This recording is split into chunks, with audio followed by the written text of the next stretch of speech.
Tonight on Prime Business, an associate professor of finance is proposing a plan to spell out government's resolve to adhere to fiscal discipline if it decides to consider an IMF bailout. Government should not wait for IMF to tell them what to do.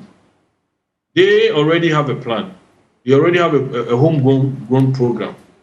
They might have to polish it very well.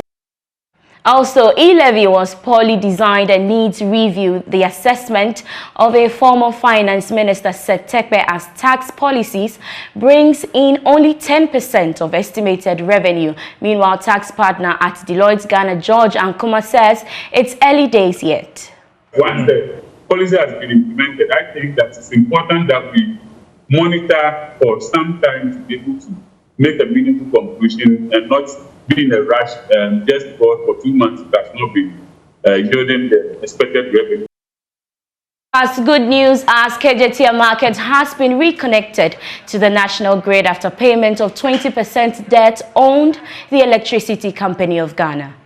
So yesterday they came back again and then they brought a check for the first payment of the 20%. So hopefully by close of work today, we'll reconnect them.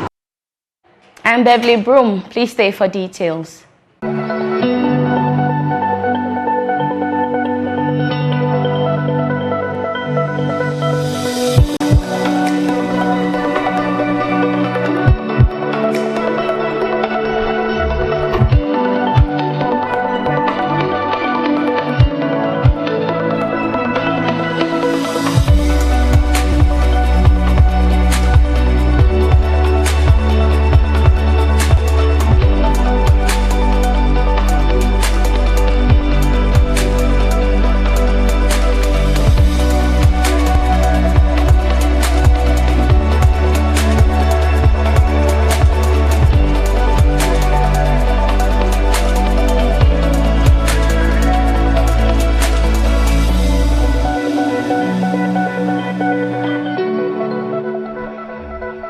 Hello and welcome. Tonight we are learning that government has established a formal engagement with the International Monetary Fund over the possibility of signing up for a program. Meanwhile, the cabinet is expected to be formally briefed this week over the possibility of considering the fund's bailout. This is what Joy Business has picked up from government sources. George Riafe has more. For some, this meeting could kickstart another round of briefings within government, as in whether the current conditions facing the economy, an IMF program could be the best option, rather than the homegrown programs aimed at stabilizing the economy. The decision to brief cabinet followed a meeting over the weekend that discussed the options available to government in terms of restoring investor confidence and fast-tracking the stability of the economy. At the meeting, all the options were presented to the team, which included very senior ministers in government and some very critical persons at the presidency. Joy Business is learning that some two individuals that were opposed to the IMF program, arguing that we can manage the situation ourselves, have started softening their stance. Maybe after this briefing, we may get some clear understanding as in the way forward.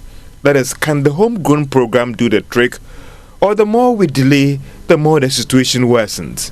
Well, looking at the current development, there is a likelihood that the decision to go or not to go for an IMF program could be captured in the media review of estimates to be presented by Finance Minister Ken Ofori-Atta to Parliament next month. Associate Professor of Finance at the Andrews University Business School, USA, Professor William Kwesipe Price, proposing a plan to spell out government's resolve to adhere to fiscal discipline if it decides to consider an IMF bailout. Government should not wait for IMF to tell them what to do. They already have a plan. They already have a homegrown program.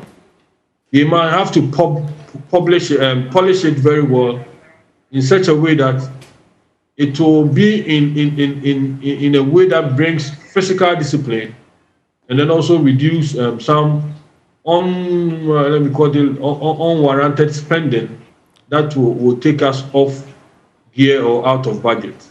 In that case, IMF will just help us to monitor our budget. In the case of Kenya, Similarly, that's what happened. Kenya went to this one program, its own budget, and then requested IMF to guide them in terms of giving them advice, and the IMF gave them $2.34 billion for a 36 months program. Government may also, already we have a program running. Indeed. We just need to take our program to them and tell them that this is what we want to do. A former finance minister said Tekpe has been reacting to news that since its implementation 2 months ago, the e-levy has yielded only 60 million against the target of 600 million. Mr. Tekpe says the tax policy was poorly designed and needs a review. We are making is that you don't chase a tax just because you want to rake in revenue. You expand the tax, but you bring it, you streamline it to serve an objective. As I said, general consumption tax, everybody, if you go and pay accounting services, if you go and pay consultancy fees, multimedia to an expert and to others, you are required to pay VAT. And you can withdraw and you can, get the credit, for the tax that you pay on inputs. And so when we have a new economy like the financial sector, petroleum services, and the rest, VAT is non-discriminatory. VAT says your consumption, once you are consuming, it doesn't matter whether you are buying a shoe, you are buying paper, you are buying, if you are a consumer, you pay the tax on it. That's what I meant, by the discrimination compared to e-levy. So taxes must be efficient, they must be non-discriminatory, and that's the enhancement, of taxes is not just about policy. It's not just about tax instruments. It's also about effective administration. So let's give GRA the wherewithal. That was going to be the modernization phase 2. The first phase was the creation of GRA, the revamp of all the tax laws, and the merger of IRS, Yes. So my point in summary is, quite apart from the low expectation, I guess the design of the e-levy, and let's be careful in comparing ourselves to other countries. They may not have the same design. It's also not about low rates, right? Okay. So, so it is a matter of design we have to revisit. Meanwhile, tax partner Deloitte Ghana, George and Kuma says it's early days yet to conclude that the e-levy has not yielded the desired results. He therefore called for a close monitoring of the tax handle. He spoke on the marketplace. I think that we should allow the system to run. I think that sometimes, the frequency of our tax policy changes is a bit worrying. Because sometimes we have said that the consultation is a bit minimal. But once the policy has been implemented, I think that it's important that we monitor for some time to be able to make a meaningful conclusion and not be in a rush just because for 2 months it has not been yielding the expected revenue. And so we rush to go and review that. Not forgetting the fact that frequent reviews will mean that businesses will have to go back, those who have to use the systems will have to go back to redesign their systems again within this short period of time. That significantly affects the ranking for doing business in Ghana. One of the factors that is considered in ranking or rating the doing business in Ghana has been the frequency of tax changes or amendment to tax laws. And so if you do that too frequently, there's so much uncertainty in the minds of investors, and I think that there's a need for that level of stability. Away from that, the Electricity Company of Ghana has restored power to the Kejetia market after confirming receipt of 20% of debt owed by the commercial hub in Kumasi. Traders have endured without electricity after power was disconnected due to a debt in excess of 5 million cedis. As part of the reconnection negotiations, the ECG demands payment of 20% of the market's indebtedness, followed by a roadmap for the service of the arrears. Public Relations Manager for ECG, Grace Gashon, explained earlier that power will be restored by close of today after some payments had been made. Nanaya Ojima has more in the following report. The KJTR market has over 8,000 stores and other spaces for trade. Per the architecture, the market depends heavily on electricity to keep it illuminated. Since the disconnection, the market has been dark and quiet as traders depend heavily on rechargeable lamps and torchlights. Business has been heavily affected. Kofi Dufo is general manager for the KJTR market. Business has virtually gone down by about 75%. I mean, nobody is even operating at half, so at 50% level. No, none. I don't think anybody here, because the basic ingredient we need at KJTR to do good business is lights. If you take it out, you've already halved the productivity of the market. So it's affecting us seriously, drastically it's affecting us. Over 1 million cedis has been paid to the utility company, though a meeting on payment schedule for the remaining 80% of the amount is yet to be held. ECG says it is committed to restoring power. Grace Gershon speaks for the company. So yesterday they came back again and then they brought a check for the first payment of the 20%. So hopefully by close of work today, we'll reconnect them. With regards to the check that they brought, have you been able to go through it? Is it the exact amount that you wanted? Oh sure, it's the exact amount. That's the 20% of the amount that they are owing. We came yesterday, we were looking forward to another meeting so that we all agree on a payments plan. So I'm sure by tomorrow, I can't be very specific, but they'll come back for another meeting so that we draw the payments. It's some years back, we had a discussion with them about these meters, the separate meters, so that each shop will have its own meter. And so the management of the market, per our advice, we gave them technical advice on how to go about it. They went far with it, but it's like at a point they stopped. There was a halt somewhere. Why there was a halt, we cannot see. Meanwhile, the company has strengthened efforts to retrieve debts owed by consumers. In fact, we have a task force. It's a national task force. And so they are going around, apart from what we are doing in the regions, they are also going around and disconnected all these people that you mentioned who are owing us. So if you are in that category, you will be disconnected if you have not been disconnected. Very soon, get ready. Go and pay. The appropriate thing is for you to pay what you are owing us so that will not disconnect you. For Joy News, Nanaya Ojima, Kumasi. Shareholders of Enterprise Group has approved an amount of 74 pesos per share for the 2021 financial year. The amount, which is an increase of about 20% from last year's dividend, forms part of the group's dividend payment policy. The board of directors told the members at the company's annual general meeting that the company recorded a significant growth in revenue, hence the need for the reward through dividend. Enterprise Group finished the year 2021 with the acquisition of Acacia Health Insurance. The group recorded a growth in revenue of more than 37% to 1.16 billion cedis. The key drivers were growth in insurance premiums and pension fees. Both the life and general insurance business maintained their position as number one in the insurance sector. Board Chairman Trevor Trevgan said the company's shares also performed well on the Ghana Stock Exchange during the year under review, and therefore shareholders must be rewarded. Investors can be fully aware of the strength of our businesses and better appreciate the value of Enterprise Group. Your board is aware that shareholders are important stakeholders in Enterprise Group, and we need to recognize that through significant and progressive dividends. The board is pleased to recommend a first and final dividend of 0.0744 cedis per share for 2021, an increase of 20% over the 2020 dividend per share paid. Justifying the decision to pay dividends, Group Chief Executive Kelly Gajipo said the company is committed to the policy of paying dividend annually. At Enterprise Group, we do have a dividend policy, and we try very hard to maintain that policy.